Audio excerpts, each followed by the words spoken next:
Halo Sobat SPWM, kali ini dengan aku Fania, kita akan ngobrol santai. Kali ini topiknya dengan kesehatan jiwa.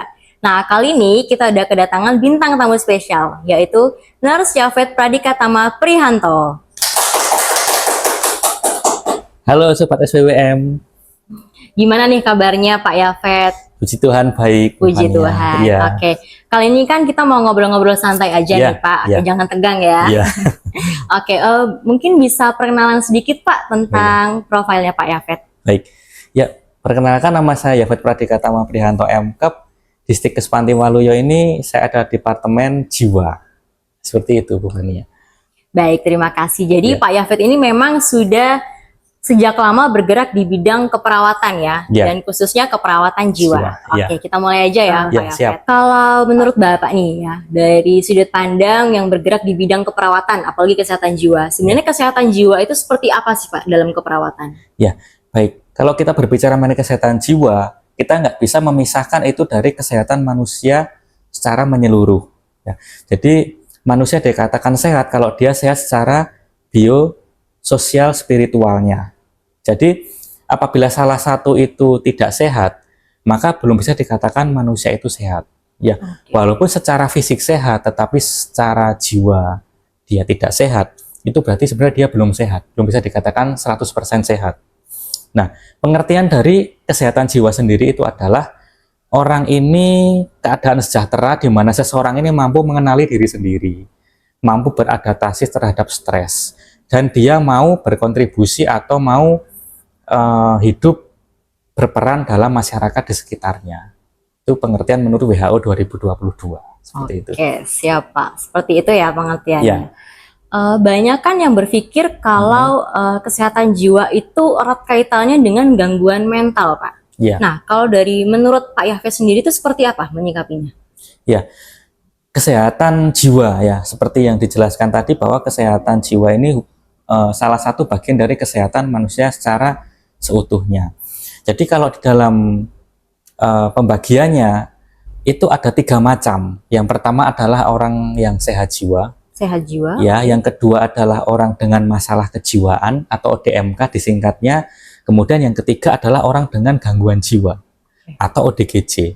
Kalau orang sehat ya artinya seperti yang tadi, ya mampu beradaptasi, dia mampu berperan dalam masyarakat. Kemudian kalau orang dengan masalah kejiwaan, itu istilahnya sebelum ODGJ, pre-ODGJ. Pre-ODGJ. Ya, masalahnya seperti dia sering kecemasan, mengalami kecemasan, kemudian dia gangguan citra tubuh. Sedangkan di yang paling banyak kecemasan ya saat ini ya. Mungkin banyak orang yang cemas karena masalah ekonomi, masalah kehidupan, dan permasalahan yang lain. Nah, cemas ini sebenarnya normal. Ya. Dikatakan normal karena dengan cemas ini kita bisa beradaptasi, kita bisa berproses, kita bisa menyelesaikan masalah. Tetapi yang tidak normal adalah ketika cemas itu ada dalam tingkatan panik. Ya, panik itu adalah tingkatan cemas paling tertinggi. Nah, ketika seseorang ini panik, orang ini sudah tidak bisa konsentrasi secara penuh. Jadi dia akan terfokus kepada masalahnya itu. Ya, sehingga dia tidak peduli dengan kehidupan di sisi yang lain. Seperti itu. Kemudian yang kalau ODGJ, orang dengan gangguan jiwa. Nah ini kalau dalam keperawatan sering disebut psikosis atau psikosa. Itu merupakan gangguan jiwa berat. Sedangkan gangguan jiwa berat ini tidak bisa terjadi dalam waktu sehari 2 hari. Tetapi itu ada masalah kejiwaan kronis yang tidak terselesaikan. Makanya dia jatuh dalam keadaan ODGJ atau gangguan. Dan kalau sudah ODGJ ini perlu dilakukan treatment atau perawatan khusus. Bisa di area komunitas maupun di rumah sakit jiwa. Ya. Berarti ada pertanyaan nih Pak Yafet nih. Misalnya nih, ya sempat sih saya tuh beberapa kali ngerasa di tingkat yang sudah panik banget gitu. Ya untungnya masih bisa ketolong gitu lah ya. Nah itu ada nggak sih cara-cara untuk mengurangi rasa kepanikan itu? Ya, baik. Cara yang pertama untuk mengurangi kepanikan adalah tetap tenang. Ya, bagaimana cara untuk tenang? Ini adalah dengan tarik nafas dalam. Ya, kita bisa praktekkan tarik nafas melalui hidung, kemudian keluarkan lewat mulut. Inhale, exhale, gitu seperti itu, iya. Nah, dengan seperti itu kita akan sedikit mengurangi ketegangan ya dalam pikiran kita. Ya, kenapa kita harus tenang? Karena dalam ketenangan itu akan muncul kekuatan kita untuk bisa mengatasi permasalahan yang membuat cemas seperti itu. Oke, jadi kata Ya. kuncinya di dalam ketenangan kita akan menemukan Kekuatan diri kita untuk kekuatan menyelesaikan diri. masalah itu. Siap, kata-kata yang bagus ya. Ya. Oke, lanjut ya Pak. Ya. Ngomong-ngomong nih soal kesehatan jiwa nih, kita kan kadang tuh kita kan pasti pernah punya masalah ya Pak, Benar. pernah punya problem gitu kan. Tapi kadang itu kita takut untuk cerita, Oke. cerita ke teman atau cerita ke keluarga, itu kadang kita punya rasa takut. Benar. Itu sebenarnya baik nggak sih Pak? Atau apa jalan keluarnya? Ya, sebaiknya ya, ini saran untuk bagi teman-teman yang sering, bukan sering ya, kalau masalah kan pasti dialami setiap orang. Iya, pasti semua orang punya Apapun masalah. masalahnya mungkin tergantung kehidupan masing-masing orang, biasanya berbeda. Nah, ketika kita sudah tidak bisa mengatasi permasalahan tersebut, lebih baik kita mencari pertolongan orang lain. Ya, pertolongan orang lain ini, misalnya ya sahabat kita, teman kita, atau pasangan kita, atau mungkin pemuka agama sesuai keyakinan kita, atau bisa jadi kalau memang itu dianggap sudah tidak ada yang bisa mampu mengatasi, kita bisa mencari pertolongan tenaga kesehatan, bisa psikiatri, psikolog, atau yang berkompetensi. Ya, seperti itu. Jadi intinya jangan dipendam sendiri kalau ada masalah ya, supaya kita bisa tetap sehat jiwa. Ya. Siap Pak Yafet. Ya. Oke, ada pertanyaan lagi nih. Ya. Seandainya nih pasien gitu ya, udah menjadi pasien, dinyatakan sebagai pasien, kemudian pasien itu merasa takut atau nggak nyaman ketika dirawat gitu ya. Kira-kira seperti apa peran perawat di situ, seperti apa Pak?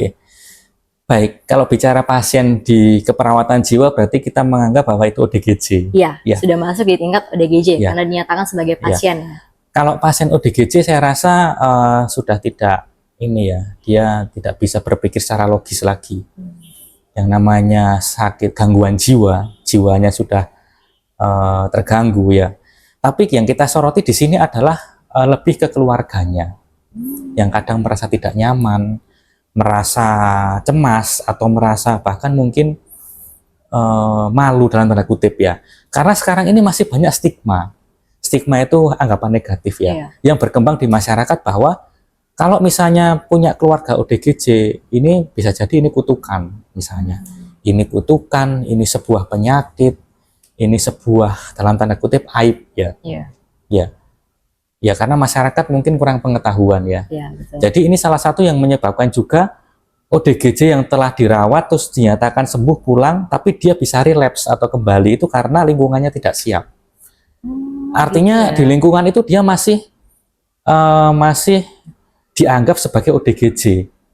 Ya, ada kata-kata dalam tanda kutip gila, tidak waras. Nah itu sangat menyakitkan. Ya, makanya sekarang kita sebagai perawat jiwa harus memberikan edukasi ya, edukasi kepada masyarakat. Dan biasanya tidak bisa sendiri. Kita harus melibatkan banyak profesi ya. Bisa jadi Babinsa, Babin Kantipmas, dari Puskesmas, pemuka agama, ya seperti itu. Nah, semuanya harus diberikan edukasi bahwa untuk menghilangkan stigma negatif ini. Itu tadi ya. Stigma negatif ini sungguh sangat menyakitkan ya, baik untuk pasien, untuk ODGJ itu sendiri maupun untuk keluarganya.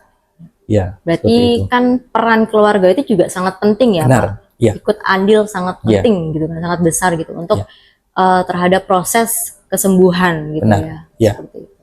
Kalau keluarga ya, kita lihat lagi keluarga ya. Keluarga ini merupakan tempat pertama seseorang untuk bertumbuh dan berkembang baik secara fisik, secara psikologi, secara emosional gitu ya. Jadi ini nih untuk para orang tua ya yang di rumah yang sudah memiliki anak, diharapkan orang tua ini memiliki kebiasaan yang baik. Contohnya misalnya kalau marah di rumah ya marah yang baik secara asertif. Asertif artinya mengungkapkan ya. Tidak kalau marah lempar semua barang, ngomong bicara yang kotor, kasar. Kenapa tidak boleh seperti itu? Karena anak ini adalah ibaratnya seperti kertas putih ya. Kertas putih yang siap diisi. Tergantung di rumah itu mau diisi apa. Kalau di rumah diisi emosi yang tidak terkendali dengan kata-kata kasar, kata-kata kotor, itu akan otomatis akan terekam di dalam memori si anak. Nah, si anak itu akan tumbuh berkembang dengan hal seperti itu. Maka ini kan tidak baik untuk Betul. perkembangan anak itu sendiri. Iya. Ya, makanya kita harus belajar menjadi orang tua yang baik bagi anak-anak kita. Ya, itu. Iya, seperti itu. Wah, luar Iya. biasa sekali ya. Ini sudut pandang dari seorang ayah juga ya, dari orang Iya. tua seperti itu. Iya. Ya, wah, luar biasa sekali ya. Obrolan kita kali ini sungguh sangat menenangkan hati. Terima kasih banyak Pak Yafet Sama-sama. sudah mau berbincang-bincang, mau sharing, memberikan insight baru untuk kita, untuk saya, untuk teman-teman Iya. pendengar. Luar biasa sekali ya. Jadi kuncinya adalah dengan ketenangan kita bisa menemukan kekuatan. Benar. Betul Iya. sekali. Seperti itu ya Pak Yafet. Iya. Ya. Terima kasih banyak dan semoga kita bisa bertemu di lain kesempatan ya Pak Yafet. Siap. Terima kasih. Sama-sama.